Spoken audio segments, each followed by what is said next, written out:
It started like any other peaceful weekend at my lakeside cabin. Birds chirping, the water calm, and a fresh cup of coffee in hand. I was just settling into the quiet when I saw her Karen from the local HOA, storming down my driveway like she owned the place. And just like that, the peace shattered, without even saying hello.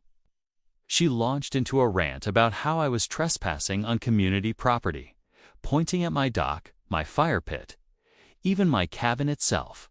The wild part: I've owned not just the cabin, but the entire surrounding county land for over a decade.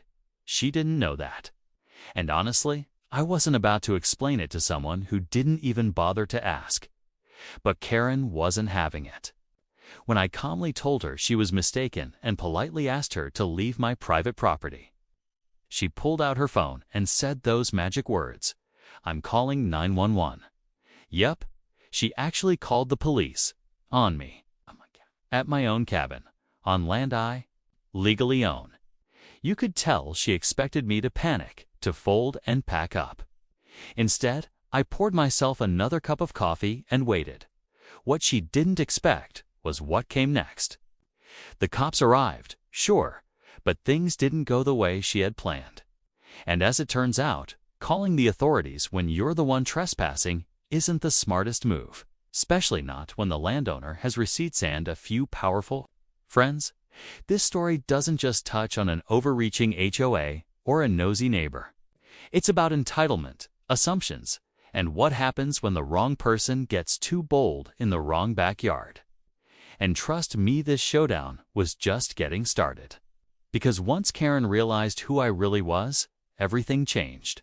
But not in the way you'd expect. So while Karen stood there proudly, arms crossed and waiting for me to get dragged off her community's land, I just leaned back against my porch railing and let the show play out. The deputies rolled up in their cruiser a few minutes later, slow and cautious, like they weren't sure what they were walking into.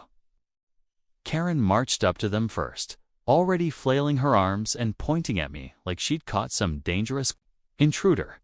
I couldn't hear every word, but phrases like refuse to leave, unauthorized structure, and blocking HOA access came through loud and clear. One of the officers turned toward me and asked if I had any ID or paperwork, showing I was allowed to be there. That was the moment I'd been waiting for.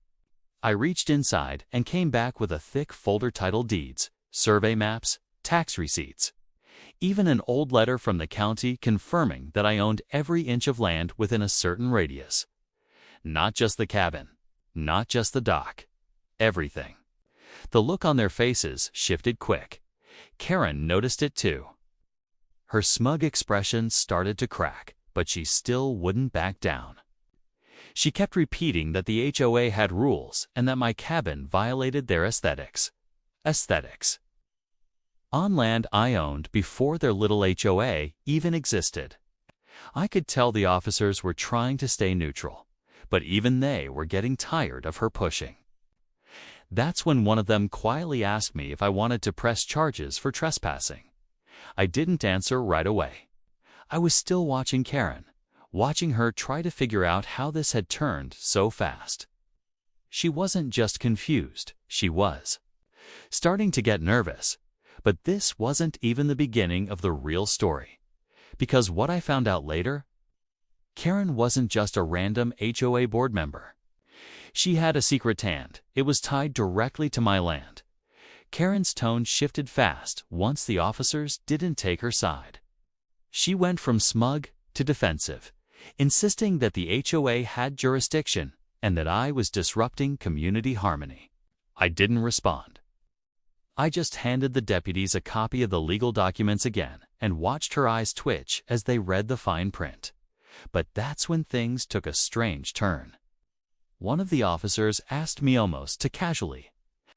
I was aware of a newly filed zoning petition for the land behind my cabin. I told him no, and that's when the pieces started falling into place. That land wasn't just mine. A quiet corner near the lake that had recently caught the eye of some developers. I hadn't paid much attention to the letters I'd received in the mail about buying it out. Turns out, someone else had. And that someone was tied directly to Karen. She wasn't just some bored HOA board member with too much free time. She had been working behind the scenes with a small local development group trying to quietly push through rezoning. If successful, they could put in a commercial dock, boat rentals, and even a boutique resort. Right on my land, I started noticing little things I had brushed off before. Random survey flags near the tree line. A stranger who had driven by slowly. Last week snapping photos, and a mysterious utility inspection that never really explained what they were looking for. Karen wasn't just mad I was on her turf. She was mad I was standing in the way of a deal she had probably been counting on. Now the tension was more than neighbor versus neighbor. It was about power, money, and influence. And as I dug deeper, I realized she wasn't working alone. Someone on the local council was also involved, maybe even helping her bypass standard checks. I had the land, the proof, and the right to be there. But what I didn't know yet was just how far Karen and her allies were willing to go to get me off it. The more I looked into it, the darker it got. I spent the next couple of days combing through property records, zoning filings, and council meeting notes. Everything kept pointing back to a quiet proposal tucked into last month's Agenda 1 that aimed to reclassify non-essential private land for commercial waterfront development. My land, and buried in the fine print. List of names tied to the proposal, including a local councilman and, no surprise, Karen's husband. It wasn't just a land grab. It was a coordinated move. Karen showing up at my cabin, calling the police, trying to intimidate me, was all part of their bigger plan. They needed me gone, or at least pressured enough to sell.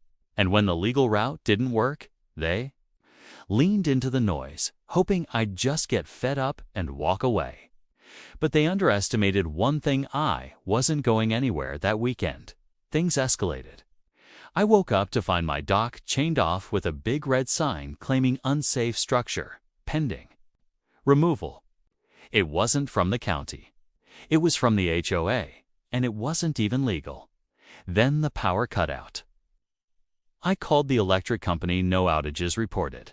Just a sudden, unexplained service interruption. And a neighbor I barely knew mentioned seeing a man poking around my utility box the night before. It was all adding up. They were trying to wear me down bit by bit, but I wasn't just sitting still. I had started documenting everything: photos, videos, conversations, every little shady move they made. And I wasn't the only one noticing. A few longtime residents, people who knew the land, who'd grown up here, started reaching out. They didn't like what was happening either. And they had stories of their own about Karen and the HOA crossing lines in the past. By the time the next council meeting rolled around, I had a folder thick with evidence and a list of people ready to speak. But I had no idea what was coming that night, because while I was preparing to confront them face to face, they were setting up a surprise of their own, one that would change everything. The night of the council meeting, the small town hall was packed tighter than I'd ever seen it. Folks who usually kept to themselves showed up, curious about the rising tension between me and the HOA. I could feel the stares as I walked in, holding that folder full of evidence. Karen was already there, dressed like she was running for mayor, chatting up a few officials like everything was perfectly normal. But her eyes darted when she saw me. She knew something was coming, she just didn't know how much I had.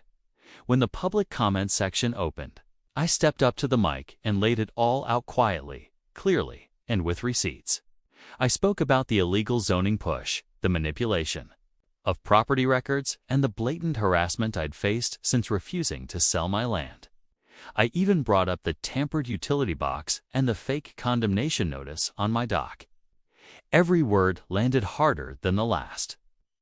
Some of the crowd gasped. A few nodded. Karen, though, she sat frozen. But then came the twist I didn't see coming. Just as I was finishing, A man in a dark suit stood up from the back row. I hadn't noticed him before. He introduced himself as a representative from a regional development firm, the same one quietly listed in the zoning proposal. He calmly claimed that not only had my land been slated for redevelopment, that I had already signed an agreement months ago authorizing a preliminary survey and access. That stopped the room cold. I hadn't signed anything. He held up a document with my name and signature on it. The problem? It wasn't my handwriting. My stomach dropped. They'd forged my approval. Karen's smirk returned. It was fast, but I saw it. She knew. And now I wasn't just dealing with pushy neighbors, was up against a full-scale land scam. Backed by money, influence, and what looked like forged documents with my name on them. The stakes had just skyrocketed. And if I didn't act fast, I wasn't just going to lose a cabin, I was going to lose the entire county I legally owned. For a moment, the room was dead silent. All eyes shifted between me and the man holding that document with my forged signature. I walked up to the council table, asked to see it, and as soon as I got a closer look, I felt the rage rising in my chest. It was a decent copy, my name, my lot number, a fake but very convincing signature. But they messed up one small detail: the date. It was marked 6 months ago, during a time I was out of the country, something I could easily prove with stamps. In my passport and plane tickets, I turned back to the crowd and said, "That's not my signature, and I can prove it." Gasps echoed around the room. I handed over proof to the city clerk and requested a handwriting analysis be added to the record. Then I dropped the real hammer. I revealed audio recordings of Karen's earlier visits, where she admitted to knowing people on the council and hinted at a deal that's already done. Whether you like it or not, her face drained. Of color, the council was visibly shaken. One of them requested a motion to halt all zoning activity tied to the land. Another one called for an ethics review. But just as things looked like they were turning in my favor, the final twist hit. Karen didn't act surprised. She simply stood, straightened her jacket, and turned to the room. "I was just following instructions," she said, pointing at the development rep. "They promised me a cut. A K's the one running this show."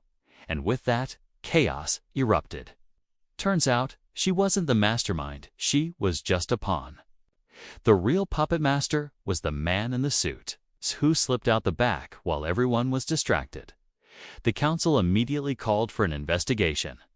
My land was safer now, but it was clear this wasn't just about my property. It was a much bigger operation, targeting multiple owners along the lake. I had won this battle, but the war over the land was just beginning.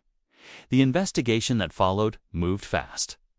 Once the council realized how deep the zoning scam went, the development firm's regional office was placed under review. Multiple landowners came forward with similar stories, documents they never signed. Surprise inspections, sudden HOA harassment. It turned out Karen had been promised a cut of the profits for helping convince owners to leave or sell cheap. When the firm saw I wouldn't budge, they forged the documents and tried to push it through quietly. But their quiet plan turned loud, and public pressure forced the county to freeze all waterfront development. Indefinitely, Karen was removed from the HOA board within the week. No one defended her, not even her husband. She's still living nearby, but she doesn't show her face around me anymore. As for the man in the suit, his name ended up in legal filings. But last I heard, he skipped town when the story broke on local news. His company faced penalties, and a few council members who ignored the red flags were forced to resign. I kept my land, every inch of it. The cabin, the dock, the trees still mine. But more than that, the people around the lake started talking to each other more. Some of the folks who had stayed quiet before came by just to say thanks, they admitted. They'd been worried about speaking out or didn't want to make waves. Turns out, all it took was one loud splash to wake everyone up. This wasn't just about one lakeside cabin or a pushy HOA Karen. It was about standing your ground, knowing your rights, and not letting greed bulldoze through your peace. In the end, I didn't just protect my land, I helped protect the whole lake. And that, to me, was worth every minute of the fight.